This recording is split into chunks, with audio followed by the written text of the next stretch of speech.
지금부터 법회를 시작하겠습니다. 모두 경건한 자세로 부처님을 향하여 합장해 주세요.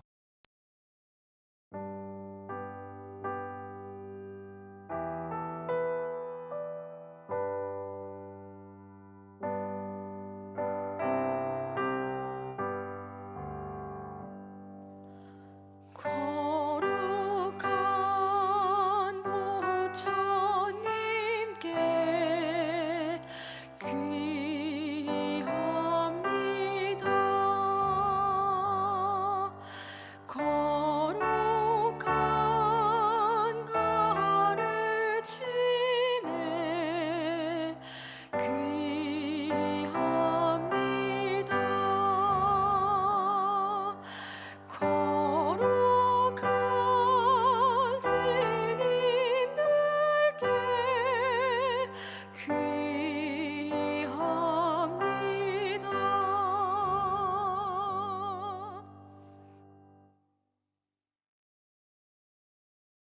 안녕하세요. 청주 마야사 GG 현진 스님입니다.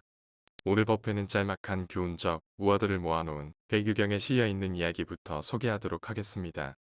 머나먼 서쪽 바다에 숭어 한 마리가 살고 있었는데 이 숭어는 항상 새로운 것에 호기심이 많았습니다. 언제부턴가 이 숭어는 동쪽에서 떠오르는 장엄한 일출이 보고 싶어졌습니다.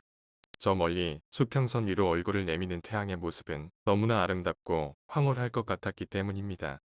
그러나 자신이 살고 있는 서쪽 바다에서는 그런 아름다운 장면을 볼 수 없었으므로 태양이 떠오르는 동해가 숭어에게는 동경의 대상이 되었던 것입니다. 어느 날 숭어는 큰 결심을 하고 자기가 태어나고 자랐던 서해를 떠나 동쪽을 향해 부푼 꿈을 안고 여행길에 올랐습니다. 동쪽 수평선 너머에는 틀림없이 아름다운 세계가 있을 것이라고 믿으며 열심히 헤엄치며 나아갔습니다. 그러다가 여행길이 힘들어 잠시 쉬고 있을 때 저 멀리 반대편에서 힘차게 헤엄쳐 오는 고등어 한 마리를 만나게 됩니다. 그 고등어에게 숭어가 행선지를 물어봅니다. 고등어야, 너는 온몸에 희망을 가득 안고서 어디로 가는 길이니? 그러자 고등어는 눈을 반짝이며 이렇게 대답합니다. 응, 나는 서쪽 바다를 찾아가고 있단다. 나는 저녁 노을이 얼마나 좋은지 몰라. 그래서 붉게 노을 지는 서쪽 바다에 살고 싶어서 그곳으로 가고 있는 중이야. 내가 살고 있는 동해는 너무 재미가 없거든. 너도 같이 가지 않을래? 이 대답에 숭어는 정말 말문이 막히고 말았습니다. 지금까지 동해를 향해서 열심히 달려가고 있었는데 숭어가 그토록 동경하던 곳이 고등어에게는 그저 무료하고 답답한 세계였다는 것에 놀라게 된 것입니다. 그때 숭어는 고등어를 통해 자신의 어리석음을 들여다보았을 것이고 자신이 살고 있는 서해가 고등어에게는 동경의 세상이라는 것을 알았을 것입니다. 모두가 자신이 살고 있는 곳은 뭔가 부족하다 느끼고 남이 살고 있는 곳은 충만한 곳이라고 생각합니다.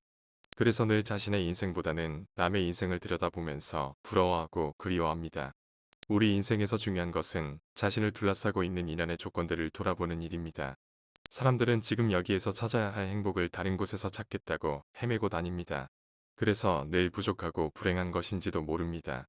자신에게 주어진 행복의 조건들을 볼 줄 모르기 때문에 남이 가진 것은 크고 화려하게 보이고 자신이 가진 것은 작고 초라하게 느껴집니다. 그렇지만 내가 지닌 조건이나 배경은 남들이 부러워하는 대상일 수도 있다는 것입니다. 방금 이야기했던 숭어와 고등어처럼 자신이 살고 있는 세상이 알고 보면 가장 아름답고 완벽한 곳인 것이지요. 그 사실을 알아차리지 못하면 현재의 삶에 만족하지 못하고 불만을 가지게 되는 것입니다. 자주 강조하는 것이지만 우리 인생은 비교하면 할수록 상대적으로 불행해지는 구조를 가지고 있습니다. 그러므로 각자의 삶은 절대 비교입니다. 자신이 지닌 장점과 능력을 인정하는 순간 그 자리가 극락이 되고 천당이 되는 것입니다. 행복의 조건들을 멀리서 찾으면 늘 목마르고 초조합니다. 몇 해 전에 티베트를 여행하면서 우리들이 추구하는 행복의 문제를 다른 시각에서 들여다볼 수 있었습니다. 고온지대의 척박한 땅에서 살아가는 티베트 사람들의 생활 조건은 우리나라와 비교했을 때 가슴 아플 만큼 열악하고 고통스러운 상황이었습니다. 그러나 그들의 표정은 대체적으로 여유 있고 평화로웠습니다. 가난한 나라일수록 행복 지수가 높다고 합니다. 그 이유는 간단합니다. 가난하기 때문에 작은 것에도 만족하기 때문입니다. 예를 들어 가난한 사람에게 1,000원의 돈은 아주 크게 느껴질 것입니다. 이런 작은 만족감이 행복 지수를 높이는 원인이 된다는 사실입니다. 그래서 가난하지만 삶에 대한 순정을 버리지 않고 살아가는 티베트 사람들의 눈빛은 참 따뜻하고 고요했습니다. 이를테면 구걸이나 동정을 구하는 가난이 아니라 스스로 선택한 당당한 가난처럼 느껴졌습니다. 티베트 사람들은 지금 살고 있는 자신들의 세계가 누추하지 않다고 믿으며 살고 있다고 합니다. 인생의 여론은 깨달음을 향해 가는 하나의 통로라고 보기 때문입니다. 그런 까닭에 그들의 입장에서는 삶 자체가 깨달음의 과정인지도 모릅니다. 근심 걱정이 없는 아름다운 세계를 동양에서는 무릉도원이라고 하고 서양에서는 유토피아라고 합니다. 불교에서는 극락세계로 묘사하고 있습니다.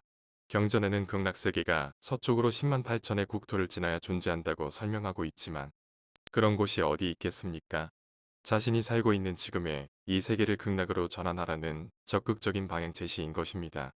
그래서 화엄종 계통의 정토신앙은 유심정토 자성미타 사상으로 귀결됩니다. 즉, 마음속에 정토가 있고 마음 안에 아미타불이 계신다는 뜻입니다. 그러니까 죽어서 극락세계에 왕생하려 하지 말고 지금의 이 세상을 극락세계처럼 살아야 한다는 메시지가 강합니다. 이렇게 본다면 완벽한 세상은 지금 살고 있는 이곳입니다. 해인사 장경각 입구에는 이런 법문이 쓰여 있습니다. 제 방에도 이 글귀를 붙여 놓았습니다. 원각도량하처 현금생사즉시 완벽한 세상이 어디일까?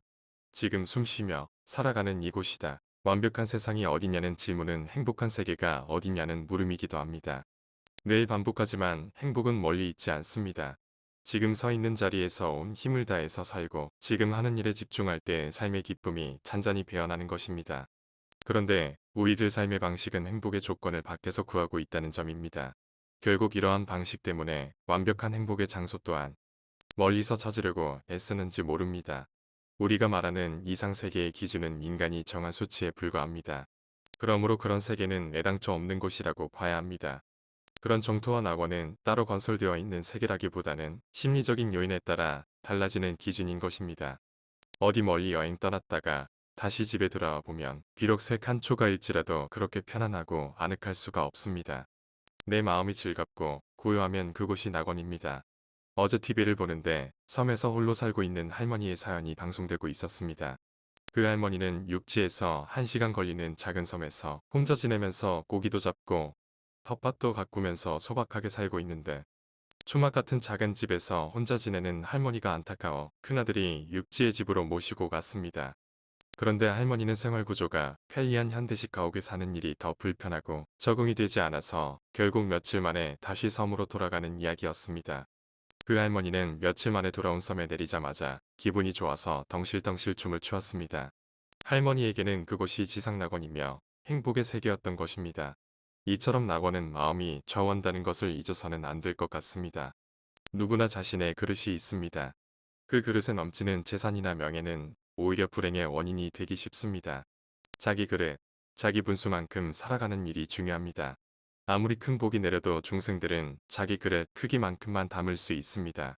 그러므로 현재의 생활 조건이 자신의 그릇 크기인지도 모릅니다. 자신의 몸에 알맞은 옷이 좋은 것이듯 자기 수준에 맞는 행복이 더 알찬 것입니다. 요즘 이곳저래는 밤이랑 도토리가 밤낮 없이 떨어집니다. 며칠째 알차게 잘 익은 가을 열매를 줍는 재미로 하루를 열고 하루를 마감합니다. 이런 소소한 즐거움이 행복도 될 수 있구나 하며 이 가을을 보내고 있습니다.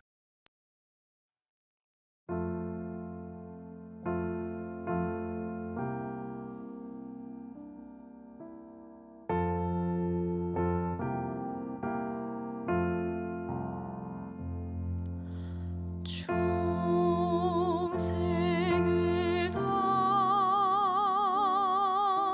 건지오리다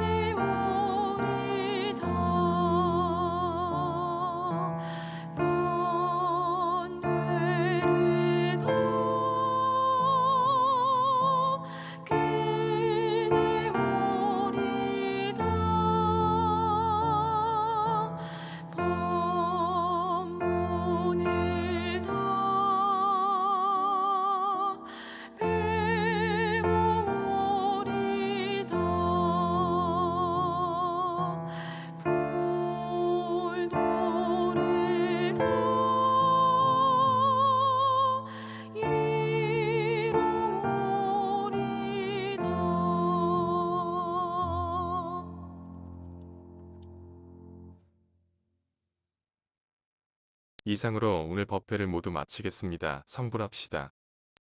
미륵사 어플리케이션 지금 구글 스토어에서 다운로드하세요.